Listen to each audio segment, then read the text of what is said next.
Okay, so everyone knows Dyson, right? I mean, you've seen their vacuums. Maybe you even have one. Mhm. Or maybe you've seen their hair dryers.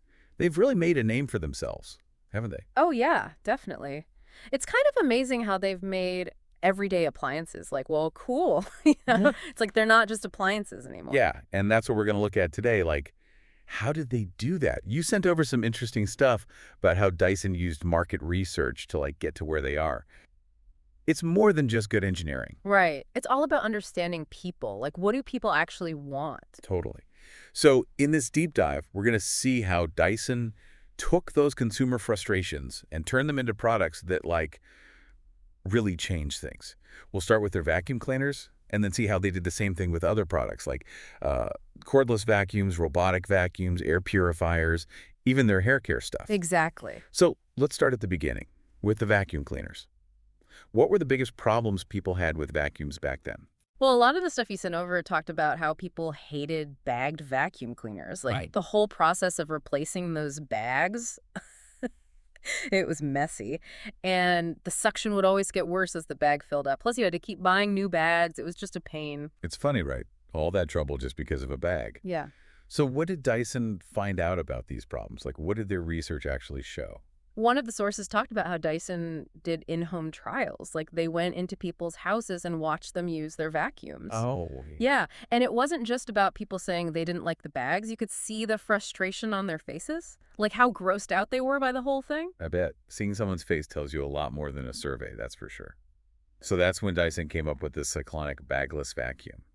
How did that solve those problems? Well, James Dyson, he designed and patented the cyclonic vacuum. It uses centrifugal force to basically spin the air really fast. So the dirt gets flung outwards and collected in a container. And the clean air, it just passes through. This means there's no clogging. And the suction stays strong.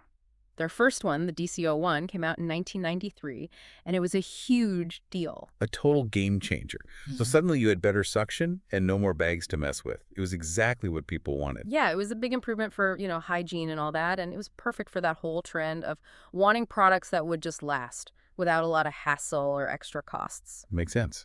And they didn't stop there, did they? They kept making the vacuums even better. Right, they kept refining the design, they made the motors stronger, added better filters, and the designs got easier and easier to use. They really wanted to meet the needs of modern households. So then there's this whole shift toward wanting more convenience, especially with appliances. Yeah. How did Dyson pick up on that? Well, the stuff you sent mentioned how home automation was becoming more and more popular, and people wanted things to be easier. Dyson's research found that people really wanted lightweight, cordless vacuums. They wanted to be able to move around easily. Right. And also, especially in cities with smaller apartments, people needed vacuums that were small and easy to store. Yeah, dragging a cord around is such a pain. It's So like- Dyson went cordless. Exactly. Their first cordless vacuum was the DC-16. But that was just the start. They came out with more and more models, the V-Series, and each one had better power, longer battery life, and a more compact design. Interesting. Now, other companies had cordless vacuums before Dyson, right? So what made Dyson so successful with them? That's a good question.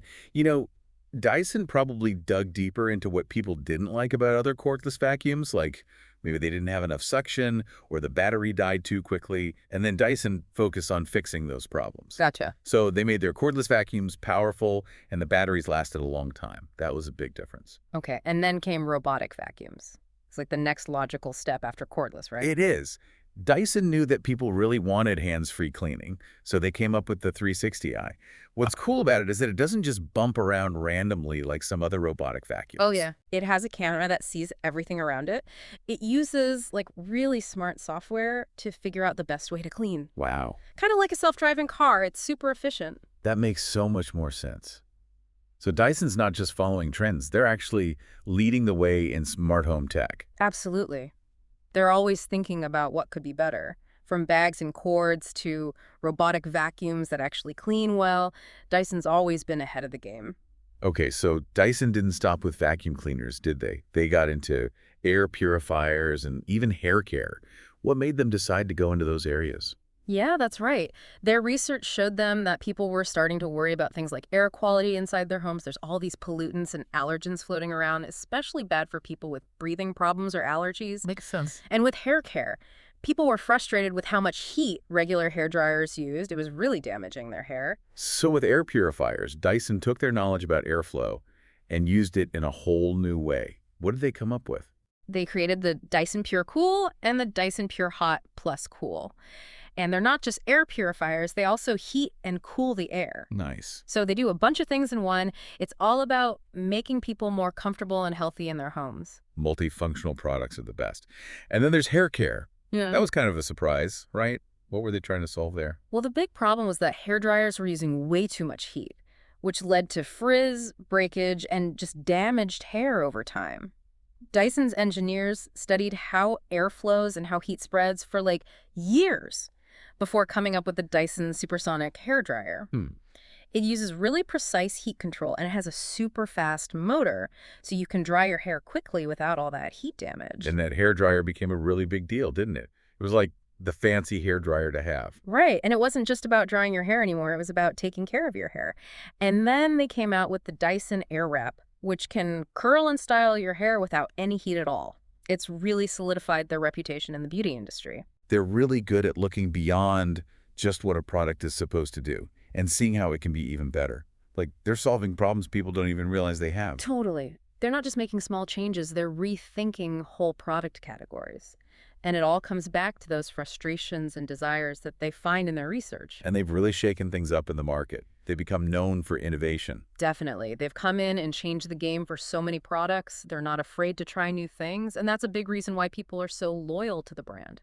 You know, even something like making the dustbin on their vacuums transparent, that was a big deal. Yeah. It wasn't just functional, it let people actually see the dirt being collected. It reinforced the idea that Dyson vacuums were more powerful, more advanced. It was a huge part of building that Dyson feeling.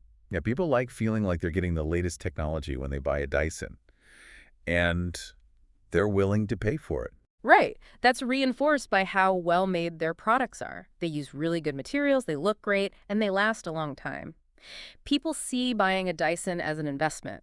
They know it'll work well, and they know it'll last. It's almost like owning a Dyson is a status symbol now. It's like they've created this perfect cycle. They understand what the consumer wants, they make products that go above and beyond, and that just makes people want their products even more. You got it.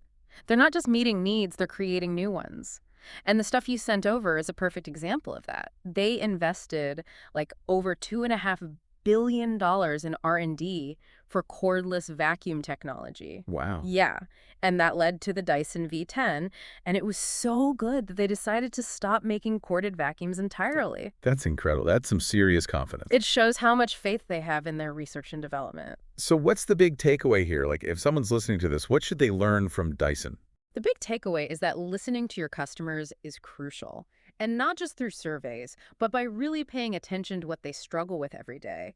Dyson's success isn't just about being good at engineering. It's about using market research to figure out what people actually need and want. And then creating solutions that really work. That's how they built such strong brand loyalty across so many different types of products. So it all comes down to understanding people's problems. Yeah. And that's how you make truly great products that people will love, no matter what industry you're in. You nailed it. And thinking about Dyson's approach, what other industries could use a shakeup like that? What other problems are just waiting to be solved? It really makes you think.